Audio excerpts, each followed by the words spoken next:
Okay, welcome everyone.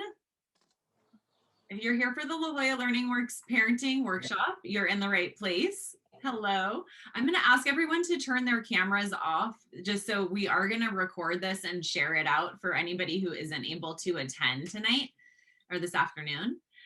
But if you do have any questions you want to share, just use your chat feature and you can enter them at any time. We'll go through them at the end. So just open up the chat box and just enter your question. And I'll run through that list at the end when we wrap up with what Marla has to share with us. So thanks for joining again. I'm Megan Trezza, the founder and director of La Jolla Learning Works. And we've been enjoying as much as we can, being online and being able to do these workshops for parents and sharing some of our wonderful resources in the community. And Marla is someone that I've known for a while. Her background is broad and diverse in helping families with their kids and specific challenges with raising kids and kids that bring different challenges to the table. And so I'll let her tell you a little bit more about her background, and then we'll jump into what she has to share with us tonight about communicating effectively as a parent with your child. Thank you, Megan, and thank you all for being with us today. On behalf of your kids, I really thank you for all your dedication. I know it's such a big job, and I want to share as much information with you as possible, so I really appreciate this opportunity. Basically, I'm a marriage and family therapist, but I specialize in parent coaching. About 2 out of 10 kids don't respond to what is logical approaches to parenting. And so it's important to match approaches to the child's special and unique needs, just as you do with learning. And so I'm here to answer questions, and I welcome any calls to brainstorm if you're feeling stuck. I've been there. I have ADD. My son has ADHD. And, I know it's a rough road anyway, and especially in these times, I know it's particularly hard. So, yeah, happy to be here with you. Well, thank you, Marla. And I'm really excited to hear what you have to say, because we do see a lot of, children and parents who are, trying to grapple with the challenges that come with ADHD and just kids at different stages. And then, like you said, the context right now, I know we received some specific questions about, dealing with kids that are demotivated with distance learning. And I think we're all, over it as far as, living in this pandemic, but it's not over yet. And so any guidance and support you have for parents and on that, kind of context specifically, I know will be very much appreciated. So I guess just to get started, what can you share with us on how to promote listening from your child in reducing opposition? Okay, so listening and opposition. Yes, so the trick with listening is that if we think about it not from a logical point of view, because logic actually isn't our friend when we're parenting, once we're meeting resistance. If we think about, would we want to be listening to ourselves, right, with this particular approach? So warnings, choices, nagging, of course, these things are just not very appealing. But the problem is that when a child is having difficulty, it's such a perfect vicious cycle, is that they have more need, you have more desire to help, you try different avenues of helping, and they often, what happens is they'll develop more resistance. And so their defenses are growing while you're trying to help. And this escalates frustrations on both sides. And so if you find yourself stuck in a vicious cycle like that, then there's a lot of escalation, right? And the intensity of that escalation tends to be what concerns parents most. In my opinion, what's most important is catching yourselves when you're off track from the beginning. And I want to share a couple of universal go-tos that seem to help with children who are more resistant to listening for a variety of reasons. Because if we set the course appropriately in the beginning, then it doesn't matter how much it would hurt if we kept going down the wrong path. We know that going down the wrong path, will get us in the wrong place. And so we want to catch that early. So actually, one of the things is that if you're having difficulty with your child may not be one who is oriented toward cooperation. So parents, in the past couple of generations, parents have been really wanting to elicit cooperation and will ask questions and will try to teach moral value. And that works if your child is interested in learning about those things. But if you have a child who's very headstrong, perhaps obsessive or anxious or a leader in their own right, I'm my own boss, that kind of a child, they're really not oriented toward cooperation. So if you're using cooperation and they're not, that's also a vicious cycle, right? So I'm trying to coordinate with you and you're off looking somewhere else. So actually, by being more direct, I think there was a comment about like nonverbal is great, or very brief, just a few words, kind of mastering. And I can give some examples of like, words like huh and eh, just sort of like these therapeutic responses, so that if your child is off track, it's best not to engage when they're off track. So often when they're off track, we'll ask more questions because we want to know, why are you off track and what's going on? And I want to help you, right? But if they're off track and they're not showing an interest in cooperating, then that can inadvertently fuel off track behavior. So in fact, then we want to do less engagement, but we can't ignore. I know that you can't just like walk into another room because who knows what they'll do then. So it's more of a disengaged, and I'd be happy to role play too, but it's a sort of a disengaged, a direct delivery, I really need you to do your homework right now. Come see me once you've done a couple of problems, and sort of an in passing, just turning attention away. Whereas if I say, Megan, I really need you to do your homework right now. Do you think you can get it started right now? And then I'm kind of looking at you and staring at you, you're more inclined then to fight back, right? It's almost like an invitation, right? So not on paper, not theoretically, but that's actually what happens behaviorally with children who have resistant behavior. So fewer words, acting a little less interested, but not ignoring. And really the three pillars of parenting in general, which I think helps with listening more, motivating a bit more, is staying positive, which most parents I meet are positive with their children, but they're also negative, right? So children with challenges get a lot of constructive criticism, like a lot. So if you think, how much constructive criticism does my child receive in a day? Probably a lot, right? So the trick is how to be that lighthouse, how to continue giving, you're on track, I see that you're on track, you're off track, but I know you'll get on track really soon. Like all these positive messages is really helpful. Rewarding is also very helpful, but very small, kind of, just simple pleasures is important, not waiting till the end of the week, but just kind of daily rewards are important.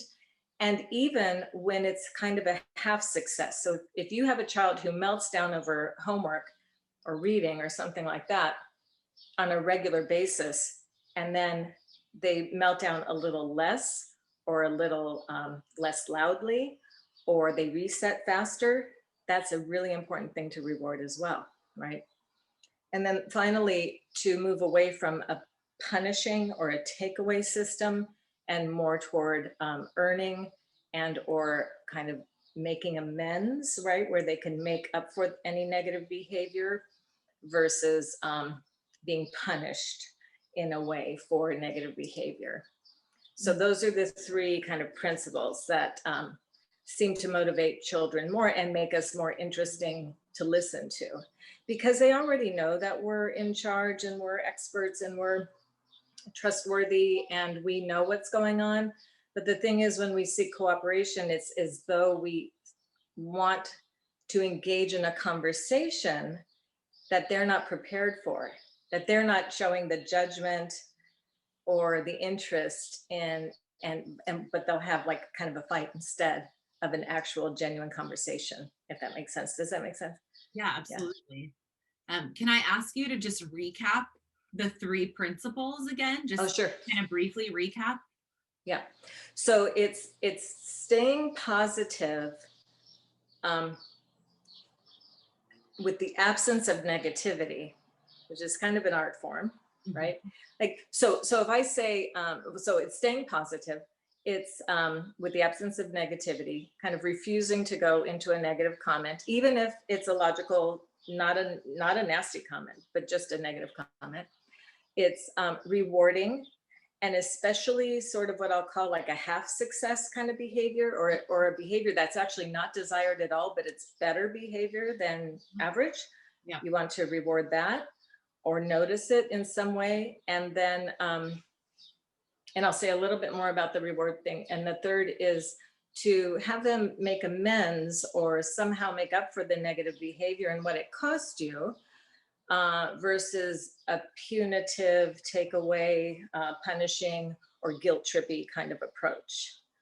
The thing I want to mention about rewards is that even though we all desire that our children will do the right thing because it's the right thing to do, or because they're kind, or because we're good parents, or whatever, there are children, I'd say 1.8 out of 10, who it's like, what's in it for me? What's in it for me? So that's why a reward is really important. But the benefit is that if you reward a behavior first, like melting down less is rewarded, sounds ridiculous, right? But if you reward that when your child's more self-regulated, then you can teach the value of mood management. But if I try to teach the value of mood management while you're melting down, which is what we do, the kid freaks out more, usually, right? Or feels badly, right? Or there's remorse. And then we have this really inconsistent behavior. But if you're managing your mood better and I'm noticing it, then I can download the message of the value of mood management. So it's not just rewarding it, it's just postponing the teaching until there's a little bit of success. And I just want to also mention is that, I've been coaching parents for 20 years, and most often there is a significant improvement in the intensity of the misbehavior between session 1 and session 2. So it really doesn't matter, again, how off track things are going.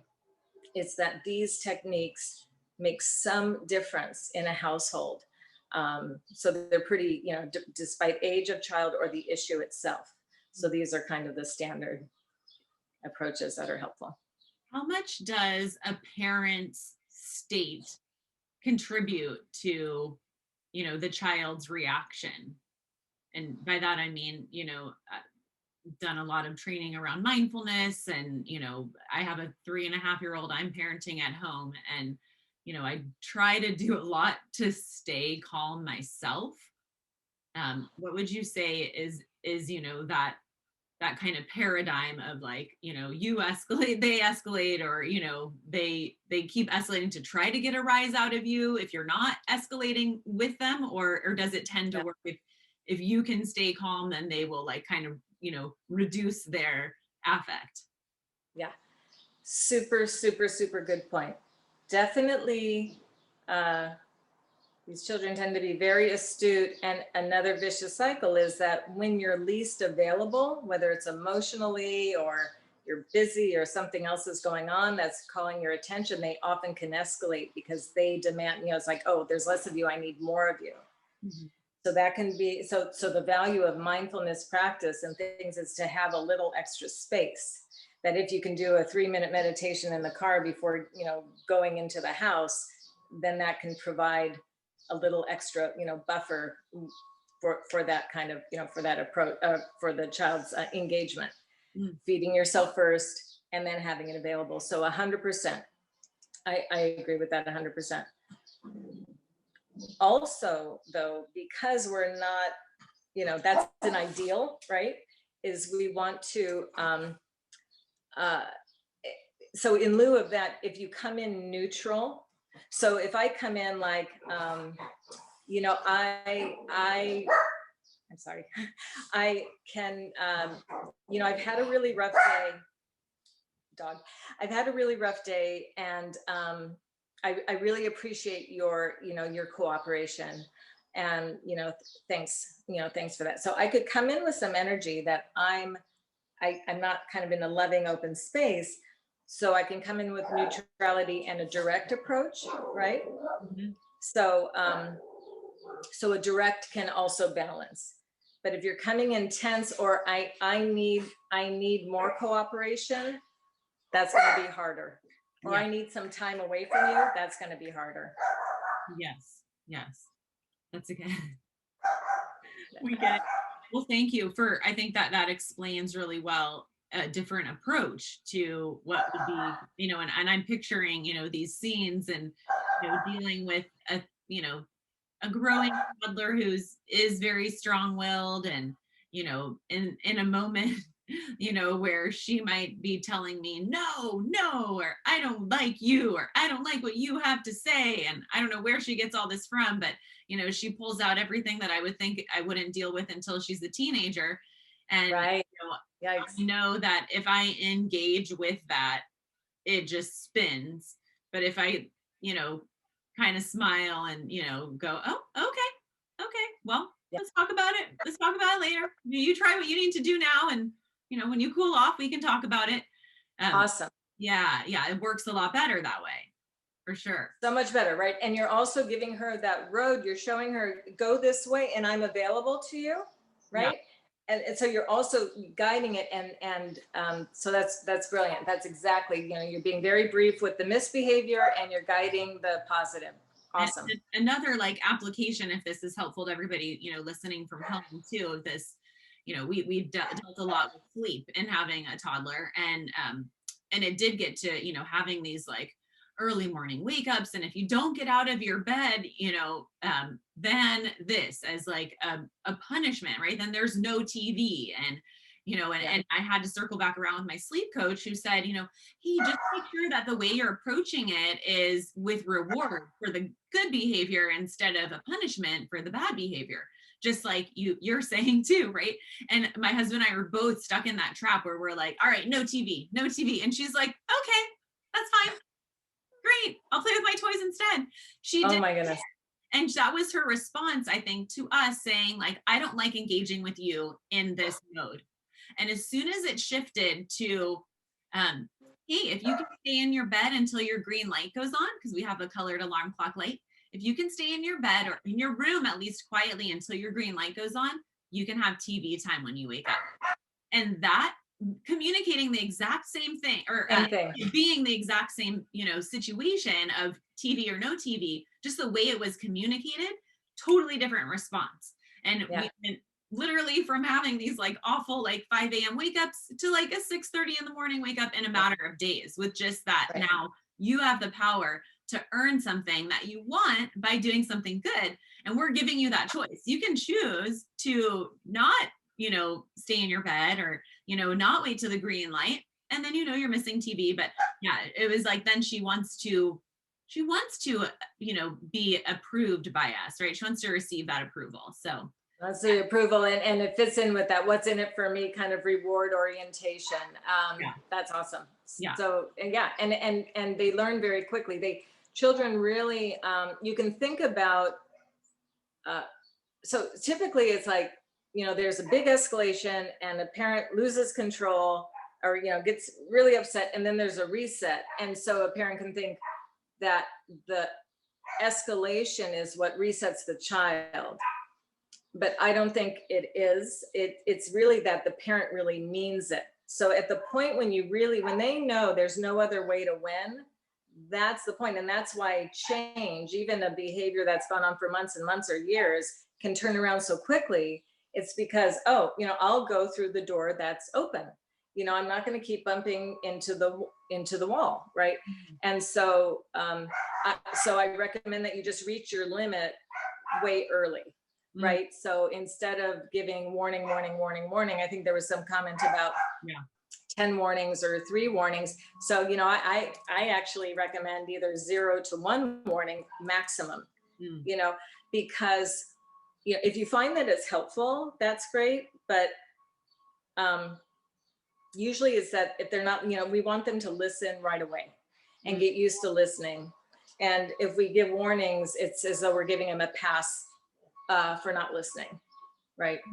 So I am so sorry. Okay. So it's basically about having, what do you do instead of that additional warning?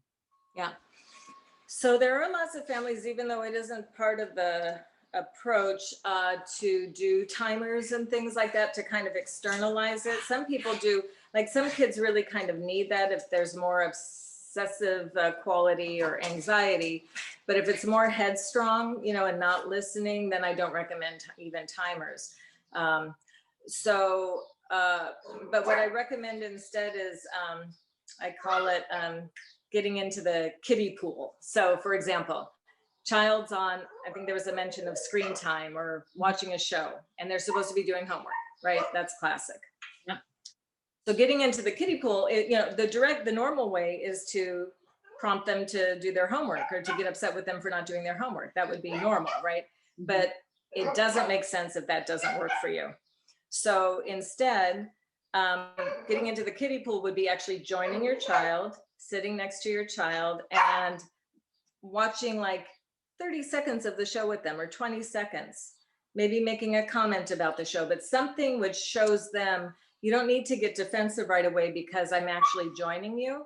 Like I'm not condemning you or criticizing, you're not busted right now. So I first, kind of sit next to you, watching your video game or whatever. And then I might even just turn off the game, not asking them to do it. They don't want to do it. Not even warning that I'm going to do it, but because they already know, right? They know. So turning off and, the time to get back to your homework, right? So if you come in with an appreciation before a command, like brushing teeth or doing homework, it's a lot better. So this is over and above, right? It's like rolling out a red carpet every time you want them to move, but it's effective and it saves you all the energy on the other side. You're putting in a lot more energy on the other side by trying to, work with and correct misbehavior. So this is just being more proactive. Yeah. So if I So I see that. That's how it is, managing adults too, right? You don't just like come in and say, hey, I need you to do Right. that for me. Do this, do that. Yeah. You first say, hey, how was your weekend? How's your day going? Oh, good. Yes. Oh, that issue. Let's talk about that for a second. Like, let's hear about that. And then, you're kind of feeling it out. And then you get to the, hey, can you help me with this? Or, I need your attention on this. That's exactly right. And for children who have a really strong sense of who they are, right? Really like kind of big personality, it is exactly like that, where you want to treat them more the way you would treat an adult or a peer, because they're actually seeing you as a peer, right? That's the thing that shocked me when my children were like 2 years old, is even though they were nice kids, it's like, but they didn't have that sense of deference to an adult. They didn't have that sense that there's authority out there in the world, everyone was equal. And it's like, okay, that's good to a point, But so for children like that, what you're saying is really important. We've got to ease into it and it is more work, but it's a lot less work than the arguing. A lot. It sounds like a lot easier route. Like you said, Totally. I like that imagery of you can, be beating yourself against a wall or walk through an open door. And it sounds like that's your open door. That's your open door. 100%. Yeah. And you get into the kiddie pool first, and then they can get to the steps of the big pool, right? It's just, and that fits in with chunking things down. Was if something is, something's difficult for your child if they're not doing it on a routine basis. It doesn't mean, of course they're capable of doing it, but it's hard for them. So we've got to break it down into these micro pieces and join with them and give a compliment or an empathy statement and a directive. So it could be like, I know that this is really rough, or I know it's really hard to read when you're tired at the end of your day. And then it's like, time to do 10 minutes and let me know let me know how it went. Mhm. Yeah. Yeah. I find But it's very different than, do you think you can do 10 minutes? If you give an invitation, do you think, how about, why don't we, all of those are invitational type of statements, and they usually are met with, no, thank you. Mm. So watch and listen, and usually if you're partnered, your partner knows your style, right? So your hearing is, no, I'm direct, and then your partner will hear, yeah, not so direct.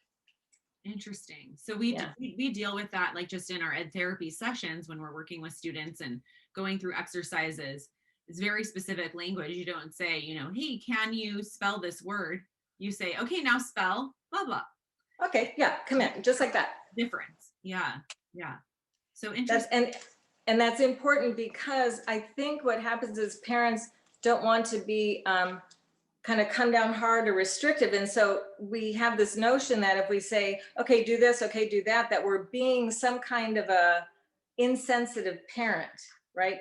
So I've seen over these decades, parents are in what I call the compassion trap, right? So we're being so kind of careful just by nature, that it's kind of twisting up the statements just like that. Because when you say, okay, now spell, right, there's nothing incendiary about that. You're just, okay, now do that, right? And then if they can't do it, it's no problem. So that's a neutral statement. So we're going neutral or positive always, because also if you have a child with attention issues or energy or impulsivity issues or obsessive issues, they don't hold middle ground very long. They've got to go high or low. So they're on a roll, and then boom, terrible, high and then low. So that's why we don't want to get caught in negative statements, because they have a lot of power. So we're just coming in neutral. Okay, now spell this. Okay, now do this. Okay, do this. Okay, great job. Now do that, right? It's all like that. It's almost like these micro breadcrumbs, right? Yeah, I love it. That's great. And when you have a child that is more frustrated, has more difficulty in regulating emotions, how do you promote the self-regulation and help them to work through that frustration? Okay, awesome question. So you may have a child who reacts, highly reactive, but think about when they reset, because what I find is most always they actually reset themselves. So melting down child, parent coming, trying to help, flare up, flare up, flare, whether it's loving explanation, helping, coming down on them, guide. It's like any sprinkling of any energy on what's already hot gets hotter. Whereas if what I call just anchoring, if you're there and near your child as a loving presence, but not trying to help, that's that compassion trap kind of deal. It is calming to know. It's like having a friend near you. Like, I don't want to talk right now, I just want to be near you, which feels better than be on your own and then come out when you're ready. They might need a little more training wheels than that, a little half step. So if you're near a person, it's just a humanistic thing. If you're near a person, that can anchor, and as they settle down, especially if you hear, okay, I hear that you're calming down. I hear that you're, calming down faster, faster this time, or, those kinds of, you can give little messages, but no direction. Definitely until they're calm, no direction. Not, okay, you're calm now, we can get back to work, because that'll then they spike up again. And it's really important. You'll know what to do actually by just gauging the energy of your child. If your child spikes when you speak, So I'm going to do that all the time. Reach out space when you speak. Those are the, or more when you say certain things. Those are the things that are probably natural to you that they can't hear. And we've got to just, get creative and think about what are some other ways of doing it, Mm. So it right? sounds like that Because it's requires, practical. I'm gonna say that requires some self-reflection to figure out what are those triggers? What am I saying when I'm getting these harsh reactions? Yes. Mm. Yes, you see it in their face, right? You see it in their energy, and they tell you. Uh, usually, like in a first session, I'll ask. I spend, parents will tell me about kids' behavior, and then they'll tell me what they try to do, and that doesn't have a lot of value. What I'll say, what does your child say? And that's the guide. It's like, okay, that lets us know what's going on internally. And it's not that you do what your child tells you to do, your child just doesn't know.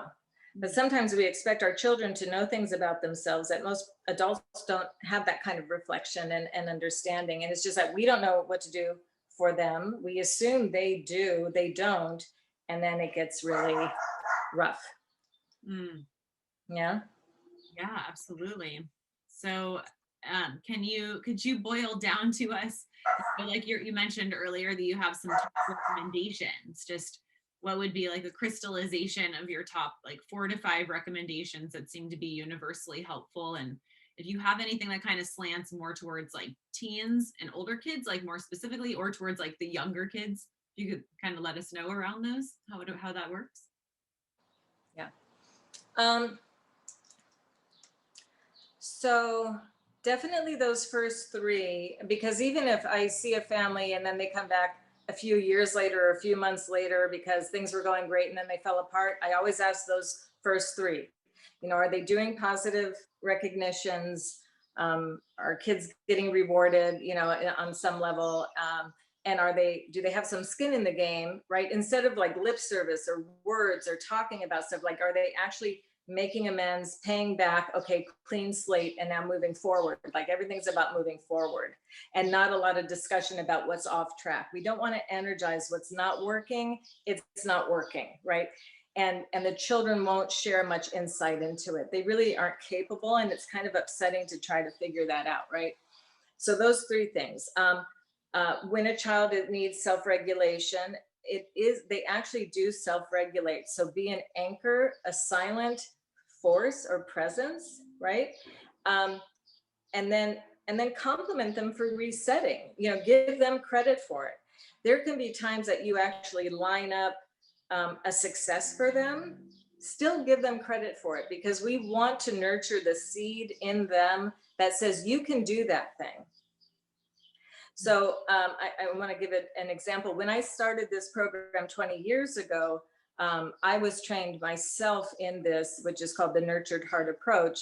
And I was trained, and my children were 4 and 7 at the time. And I was getting into a deal, with my children, that one was kind of the absent-minded professor and the other one was sloppy or something like that, right? And I started to get those messages to my kids, and I wanted to help them with those things. Well, after this program, I reversed the message. So you can actually take a concern, write down your concerns, flip it. Like, what's the opposite of melting down? Staying calm. They could be just watching TV. You want to compliment calm. Mm-hmm. I had my kids like, oh, can you put my shoes away? Can you put this glass away? So you start complimenting the thing that they don't actually naturally have, and it starts to grow. Mm. It's watering the flowers, not the weeds. Mm. So that's that's important. And so giving them credit for their half successes or their any kind of success. We didn't talk much about empathy. There are these empathy statements that are important, which are, I get that you don't want to do it, and you don't even have to say you got to do it. It's just kind of, here you go. It's like, spell the word. I get that you don't want to. It's a given. So it's staying neutral. That's a tip, right? Staying neutral, which, as you said, ideally it's a meditative or mindful kind of neutral. But if you don't have that in you, it's okay to be kind of blunt, direct. matter of fact. Children who demand energy, right? If you have those kinds of children, you have to give it to them. You don't want to try to like play any kind of game like that. So a typical example is a child who will ramrod you as soon as you walk in the door. With every family that I've had that's had this type of a situation, by calling the child on the phone ahead of time, leaving notes around, or having the other parent kind of say, oh, mom or dad or somebody called and complimented you in some way, right? It's just kind of giving a little bit of energy ahead of time really helps, because they need that drip irrigation, drip, drip, drip.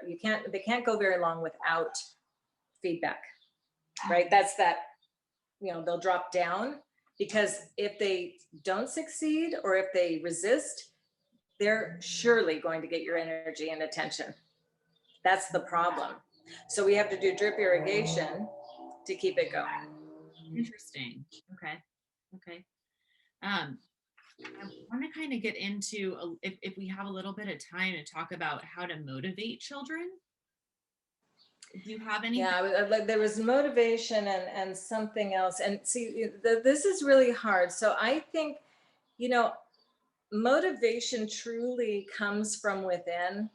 Mhm. So I think the problem is what we try to do is bribe or negotiate or try to externalize, right? So if we do something to help motivate a child, right? It develops a dependency on the prompting, which is a problem, because we're thinking that they'll kind of get used to the pattern and they'll do it, but it actually doesn't work that way.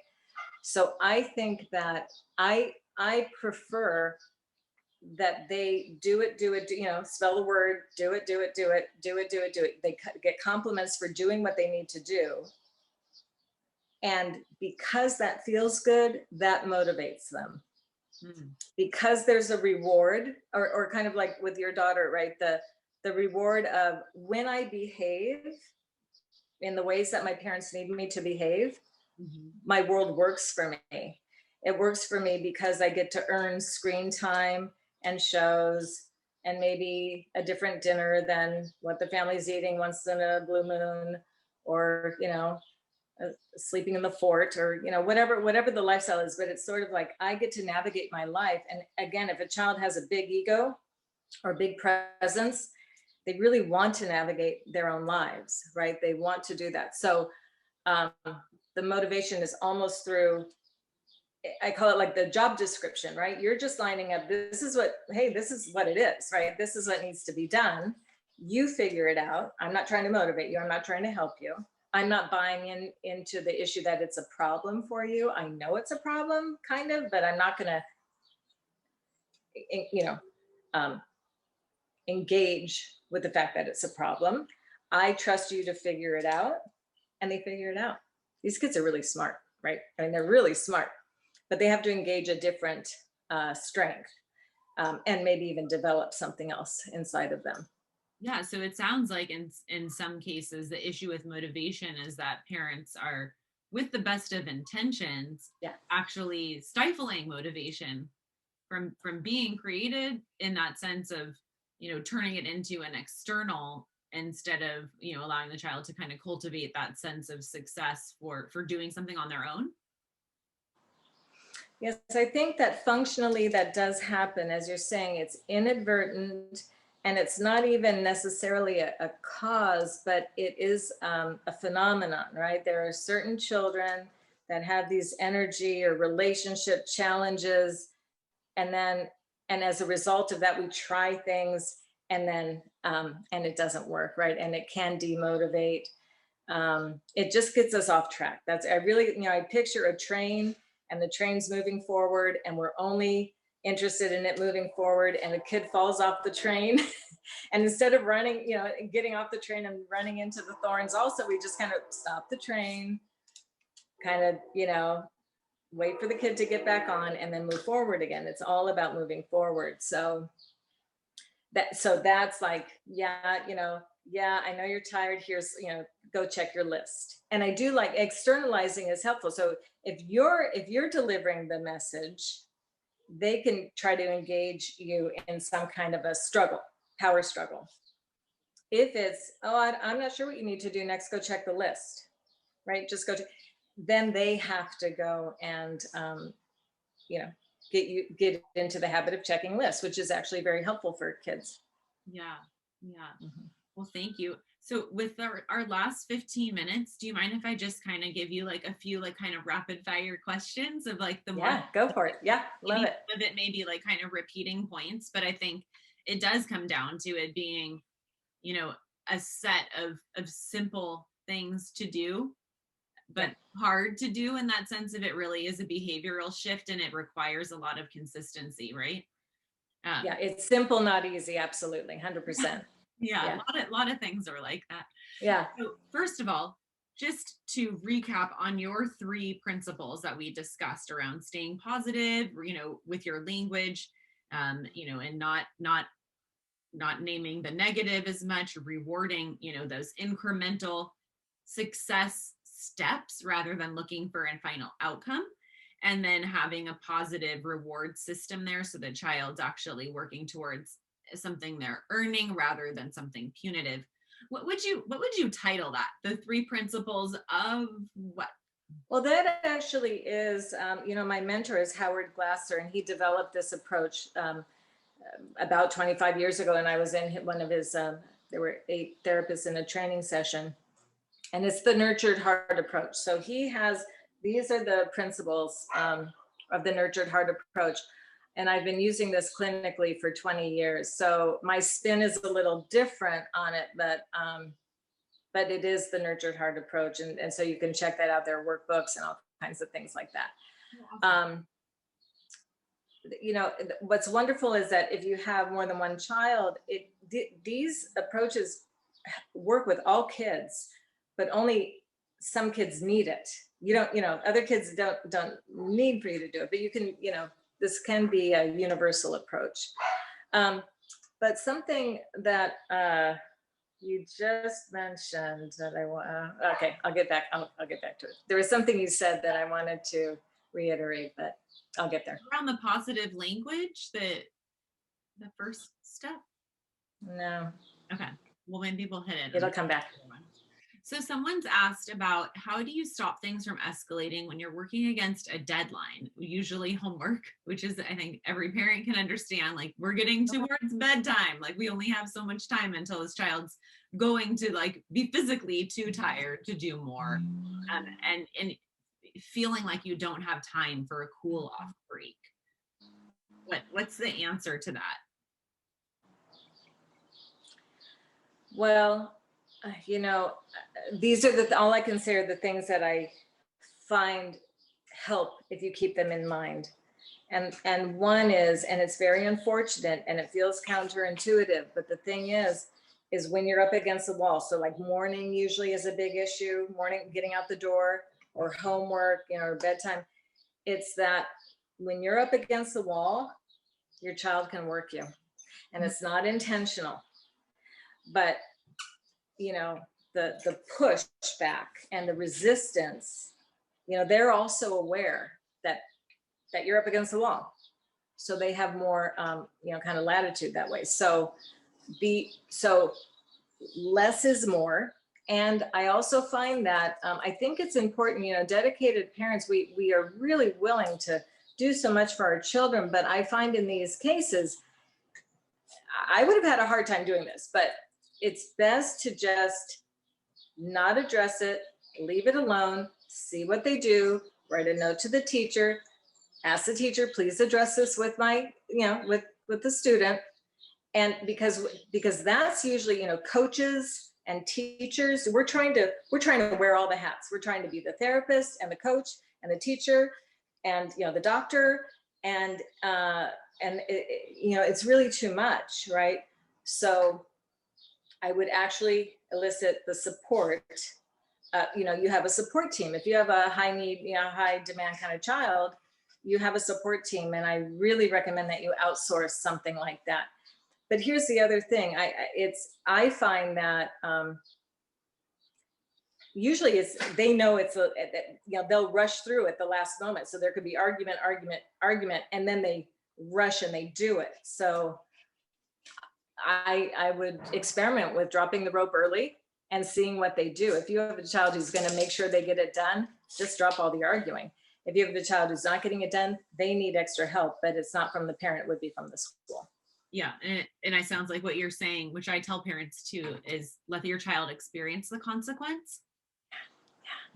Yeah, because truly, I mean, it's rarely that it's even twice. When, most kids don't even get to the consequence. Sometimes it'll happen once, but, and very rarely in 20 years, it's happened twice, but like, it does cure the problem. Yeah. But whereas there's a reliance on parent helping, like that could go on years, Yeah. that's a lot of gray hair, that's a lot. Yes. Okay, so here's a couple other questions we have. We have just a few more minutes here. But do you have any suggestions on dealing with teens, the older children, when you really get into that stage of they really need to differentiate and they need their independence? How do you get them to really listen to any advice or suggestions? Maybe Good. not. Yeah. Yes. Okay. So I'm going to say 2 words and then I'm going to go back. So I want to make sure that we're looking at let them be the expert and give them jobs. These are 2 concepts that are really important. The reason why these other principles, the Nurtured Heart, helps really at all ages, including adults, is because, really your teenager is acting like a toddler, when with certain resistance or when they're being illogical, or, your 40-year-old can be acting like that's our inner child. So I think it doesn't matter. And even with a reward system, teenagers want a whole lot too. They want to navigate their lives too. So even though you might think that, a chart and a reward and all that is like babyish or something, I've been shocked that they don't seem to mind, because they also like that no one's telling them. It is like a job description without being micromanaged. And they want gas money, and they want permission to go places. And so it actually is the same, but I think that sometimes the putting them to work or asking their advice, it's so helpful for the self-esteem. Often their self-esteem is a little shaky, or a lot shaky. And so, they may be better at certain things than you are, and definitely ask advice on that. But even if not, just ask their opinion on things. They really value that. Oh, and another thing with teenagers, the golden rule. So it's actually miraculous if you stop asking your teen. I think you should not ask a teenager any questions at all, ever. No questions. So you might say, wow, I'd really love to hear something about your day, period, which is, and then you leave it. It's not an expectation, right? Because that's the individuation piece. And again, I want to say, like every single time, including in my own life with my own children, they start talking. By the end of the week, they're talking more. They expect the engagement, but they want it to be of their own accord. And they don't like questions, and they shut you out. You'll get more information if you stop asking questions. But it's also fair and important, even with more serious things like drugs and sex and all kinds of things. State your opinion. You are the most important adult in your child's life, for sure. So it's fair to say, I don't want this for you. I don't like that friend for you. I don't like that friend for these reasons. I don't think that's a good friendship because of this. I think, that's not the kind of boyfriend I would hope for you because of these reasons. You can state, you don't have to be even that careful. You can say anything you want to say. So sorry about this light. You can say whatever you want to say. They are listening. But if you try to get them to listen, I call it like tinkering in their brain, they shut you out. So we don't want to engage in power struggles, because power struggles, we feel we have the right. And so we keep fighting, but they're actually stronger and they're more motivated to win. So their defenses their muscles get bigger, their defenses get bigger. It's like, I call it like getting in the ring. You're getting in the ring with your child and sparring. You don't want to do that. So just state what you know, and they could say, you don't know anything. Well, okay, well, I know I do. I know things, but that's fine. You don't think I do. And because they're always listening. They're always listening. And kids with ADHD, they're astute. They know what's going on all over the place. Hmm. Yeah, that's really, that's something new to me to hear, to not ask questions and to just try rephrasing it as a statement. I feel like that could be a good role-playing exercise, because it's a good one. Yeah, you could have a whole clinic on it. My mind is blown. It's something very new to me to think about. And that's really neat that you've seen that have such an impact. And really big impact. Yeah, because right away. I don't think I'd have the trust, without knowing, like you're saying, that it works. That's fascinating. And as I can see how that would work for a teen. And it almost, as you're talking about it, I'm picturing it as, it seems like more of an eye to eye kind of relationship, like how you might converse with a friend, rather than having this authoritative approach. Like you said, we want them to, be deferential to us, but at the same point, like they want us to respect them. So you have to really kind of almost come down on the same level, not like you're saying, not to let them slide with something that you don't feel is appropriate for them, but to communicate it in a way that's respectful instead of what could be perceived as condescending. 100%. That's such an important point, Megan, because often what'll happen is, as our kids get older, we get almost like a desperation of, okay, I want to kind of work on you while I can. We start noticing that separation, and so we want more. I mean, I certainly experience that, where I want more influence, and then you get pushed out more.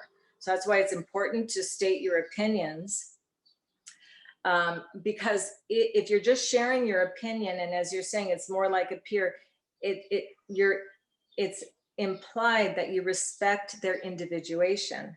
Yeah. And then in fact, this whole, the generation gap, what they used to call the generation gap, or these kind of natural tension, or how difficult the teen years can be, it's still difficult, there's no doubt, but it softens how difficult it is, right? Because there is more learning of mutual respect, instead of struggle.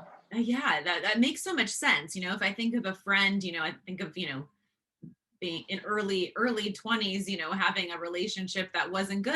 And I, my best friend coming to me, she didn't say, you got to break up with this guy, he's no good for you. She said, I hate seeing you with somebody who doesn't respect you. And that was like the biggest impact. Yeah, that got your attention. Then you listened, right? To me to have to make that gives me chills. Yeah, it left it to me to own the decision and to make a decision. I still remember that moment too. It was a very big turning point. And she left our conversation thinking, I lost. I didn't make an impact. And the next day when I called her and said, I'm out, that was it, I ended things, she was just like, oh, I had no idea that you were taking it in. And it was completely the opposite. It was like, it was coming in the most impactful way, to hear like, this is someone I know loves me. This is someone I know and I trust. And if she doesn't want this for me, why do I want this for myself? So yeah. It's so true. And conversely, that is just gives me chills. And conversely, if she said, don't do it, then no, let me prove to you how great this terrible guy is. Like, right? Building the muscle. Yeah. Yes. Yeah. So, yes, you heard it more by her just sharing her experience of it, and you trusting her. Yes. And our children do trust it. They're not gonna admit that to us. Don't believe everything they say. They're not gonna admit that they see you as the authority, but they do. Yeah. And that's putting the ball in their court then, though, to own the decision and feel that self-efficacy of, I can take care of myself, which I think is what they really want. They do. And then they get like a big ball of problem, and they're like, I don't know what to do with it. I better do what mom and dad say. That's which is good. That's natural and wonderful. Wow. Well, Marla, I feel like we could talk all night, Marla. I love it. Part series. I know there's so much more, more questions that we had, more specifics and everything. Can you just tell us real quickly how parents can find you? And, if we didn't get to your questions tonight, I'm so sorry. I would love for you to be able to speak with Marla and get your questions answered, because everything that was on my list is so important. So how can parents find you and connect with you, Marla? Great. Yes, absolutely. So I'm happy to brainstorm with parents. You can call. I offer, 15 or 20 minutes, no charge, just interested in finding out where you're at and what sources are available to you, either in the community or, certainly what I might be able to offer. So call. I guess you have I can send my contact information, but I'm the founder of Nurturing Solutions. Oh, thank you. Nurturing Solutions. I'm in Encinitas. My office is near the Scripps Encinitas Hospital. I do Zoom or office visits.